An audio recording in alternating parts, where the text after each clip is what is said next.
and gentlemen,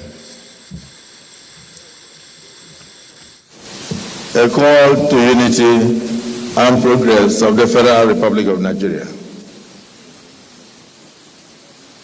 As a testament to our enduring democracy and the collective aspirations of our great nation, we gather in this venerable chamber where the echoes of democracy resonate with the hopes and dreams of our people.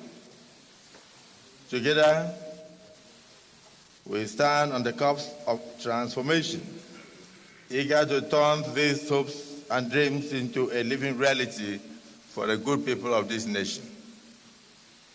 To put the bows and joints in turning these aspirations into tangible outcomes is our esteemed colleague, a member of the National Assembly, distinguished senator, an indomitable statesman, who today, by the grace of God, happens to be the first ambassador of the National Assembly to become the president and commander-in-chief of the armed forces of the Federal Republic of Nigeria, His Excellency Senator Bola Ahmed Tinubu, GCFR. So we welcome you.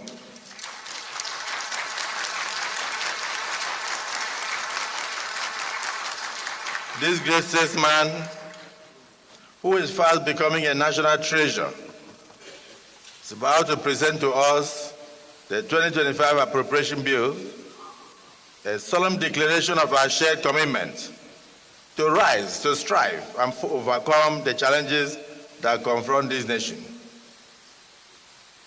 The challenges he met when he assumed duties in 2023, very daunting.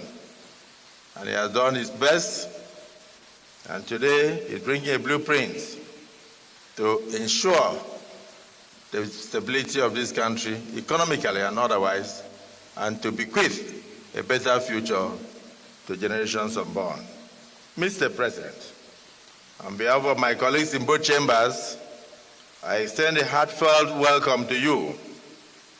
We also recognize the presence of our esteemed Vice President, Senator Kashim Shettima, GCUN, our Secretary to Government, George Akume, the Minister of Finance and Coordinating Minister of the Economy, Mr. Adebayo Olawale Edu, the Honorable Minister of Budget and Economic Planning, distinguished Senator Abubakar Atiku Bagudu, the Honorable Minister of the Federal Capital Territory, His Excellency Chief Nyesom Wike, CON, Mr. Project, the Chief of Staff to the President, as earlier stated, and all members of your delegation from the Federal Executive Council, along with your entire entourage. Your Excellency, your leadership shines like a beacon of hope, illuminating our path forward in these challenging times. As you profoundly stated, and I want to quote, "A nation is built not merely by the bricks and mortar of its structures, but by the resilience and determination of its people," unquote. This truth resonates deeply, reminding us that it is the spirit of our citizens that defines our nation, and not just the infrastructure and edifices that we construct on a daily basis. Under your administration, we have witnessed remarkable strides in economic reforms, aimed at enhancing our nation's stability and growth. The courageous decisions you had to take, removal of fuel subsidies, though challenging, showcases your unwavering commitment to redirecting resources to critical sectors such as education and health. Your collaboration with the Central Bank has culminated in an environment ripe for investment, and your focus on infrastructural development reflects a visionary commitment to improving the connectivity that fuels any nation's economy. Furthermore, your initiatives to strengthen our security framework stand as a testament to resolving and tackling the pressing challenges of our times. We commend your tireless efforts, along with those of our brave men and women in uniform, for liberating our lands from the grip of terror. I dare say that today, no community in Nigeria is under the flag of Boko Haram, a monumental achievement that we must celebrate with you. The reduction in kidnapping incidents and the neutralization of over thousands of terrorists and insurgents remain another major testament to your patriotic zeal, your strength, and your determination to change the future of this country. Your dedication to fostering international relations paves the way for fruitful partnerships that will propel our nation forward. We are witnessing a resurgence in foreign direct investment, made possible by your visionary directives that ease the visa processes for Nigerians traveling to other countries. We are now beginning to have respect internationally. And at the same time, we welcome investors and tourists alike to our country. Your innovative approach in our different embassies and the Ministry of Foreign Affairs have opened new doors for Nigerians and its people. Today, Nigerians can get visa on arrival in many countries in the world. And for this, diplomatic shuttles that have shown results, we thank you. The introduction of social welfare programs embodies your unwavering belief in uplifting the living standards of the ordinary citizens of this country. You remind us, sir, that our nation is not merely constructed on bricks and mortar, as you always say, but the resilience and determination of our people. Nigerians are taking notice of all your remarkable achievements, sir. You may not know this because the villa is very lonely. You have doubled and aggregated government revenues to over 18.3 trillion, reduced debt servicing expenditures from 97% of our income, which we use for debt servicing. Today we have reduced it to 68%. 68%. You have fulfilled $7.5 billion in foreign exchange obligations. $7.5 billion in foreign exchange obligations. You have increased oil production to about 1.8 million barrels per day, something you met at 900. You have launched the Compressed Natural Gas Initiative in order to ensure clean energy for Nigerians and ease of movement across the country. Your administration has processed over 45.6 billion naira worth of student loans, something that we used to hear of in other countries. In a very short time, you signed the National Minimum Wage Law, you signed the National Minimum Wage Bill into an act, and raised the national minimum wage of our dear country from a paltry, was it, Mr. Speaker, 21% to about 70,000 naira a month. And I want to thank our governors who followed suit and raised the bar, some 85,000, some 95,000, and still going, which shows the care that you have given direction that we should give to the vulnerable and the less privileged in our society. All this while providing over 570 billion naira in financial support to the states of the Federation. And I do know that the governors in private will acknowledge that they've received a lot of initiatives from you in this direction.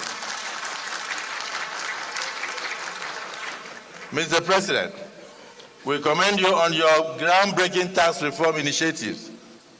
Though misunderstood, though many have not even opened any page, but they are sitting on television and doing a lot of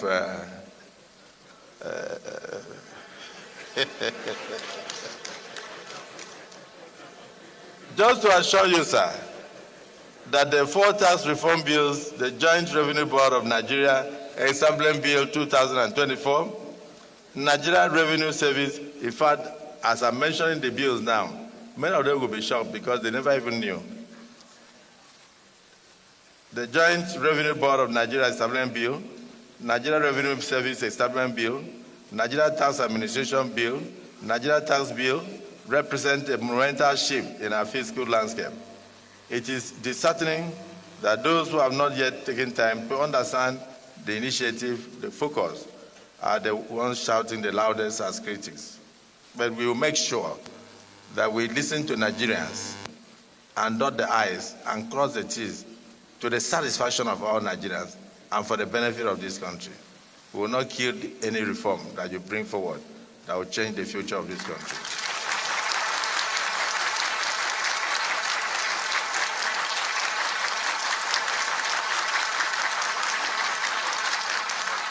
We cannot do the same thing over and over and expect a different result. And therefore, I urge all Nigerians, especially those in public offices, to engage with these vital reforms thoughtfully, very thoughtfully. These initiatives mark the first comprehensive tax reform Nigeria has had since independence, a very transformative opportunity for rejuvenating and small and medium enterprises and enhancing the livelihood of ordinary Nigerians. These reforms will not only improve Nigeria's revenue profile, but also create a more conducive and internationally competitive business environment, transforming our tax system to such that over 100 million Nigerians will be exempted from tax if they do not earn in business above 50 naira or 50 million naira in a year. Notably, your infrastructural renaissance has paved the way for many roads, including the coastal road, the crucial arteries in Abuja, capital city. Imagine Abuja now, looking almost like London and other parts of our country. These developments are not merely about concrete. These developments are not merely about concrete and asphalt. They represent the livelihood of our economy, connecting our people and fostering growth. This is why the relationship between the executive arm of government and the legislative arm of government is built on trust, faith, and unwavering patriotism. You have demonstrated through your actions, words, and demeanor that you are deserving of our trust and our public trust. Together, we shall continue on the path of nationalism and service to our country, ever mindful of our duty to the good people of this country. Your Excellency, we have noted the 2024 budget performance of about 50% for capital expenditure and about 48% for recurring expenses. Given these great achievements, we have deemed it necessary to extend the lifespan of the 2024 budget to June 30th, 2025. The enabling law for this extension will soon be placed before you for your assent as a testament to our appreciation for the great performance of the budget, ensuring that we build on the momentum so far created. Finally, sir, we commend your steadfast commitment to our collective and collaborative cooperation with the National Assembly to achieving your grand vision for Nigeria. Let me take this opportunity to stress the importance of the need for the honored ministers and heads of extra-ministerial departments to respond promptly to requests from National Assembly whenever they are invited, particularly this period, to come and defend their sectoral allocations in the exercise of our legislative oversight. They should not see invitations as nuisance. They should know that any invitation is constitutional, and we also have constitutional powers to take further action where they refuse to appear.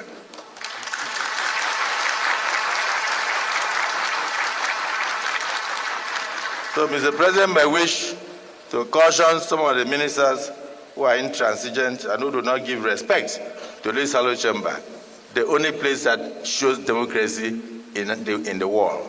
It is the National Assembly. So those who disregard invitations from National Assembly are not Democrats and therefore have no place in your government. We so submit, Mr. President.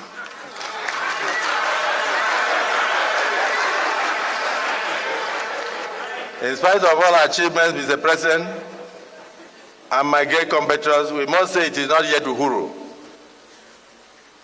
We are light years away from where we ought to be. Some rivers remain to be crossed.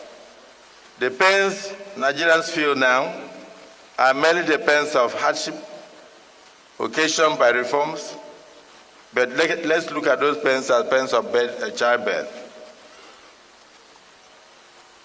The season of childbirth, immediately a child is born, rejoicing starts with the first smile of the child. I ask for your patience. I urge Nigerians to be patient, to cooperate with you, maintain faith in your vision, which will be for the betterment of this country. Mr. President, you cannot be everywhere. We are your eyes. 469 constituencies. We, the distinguished senators, honorable members of the House of Representatives, are your eyes in our constituencies and every corner of this nation. When our constituents struggle to afford rice, and they cannot, they come to us. When their shoes pinch as a result of wear and tear, and they cannot replace, they come to us. When the economic alarm sounds, they turn to us for succor. Therefore, we are committed to ensuring that we help you at the grassroots level.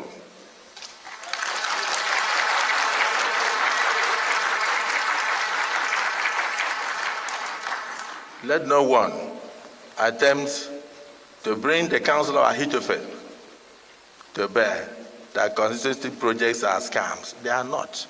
Those are the only things that Nigerians say in our various constituencies from the federal government of Nigeria.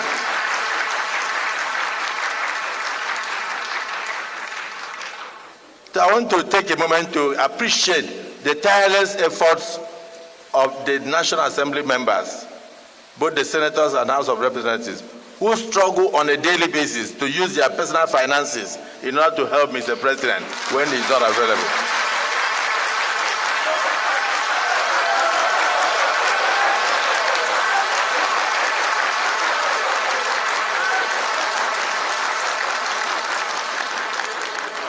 Your untiring efforts in using your personal resources, your time, to assisting what the executive ought to have done wherever they are not available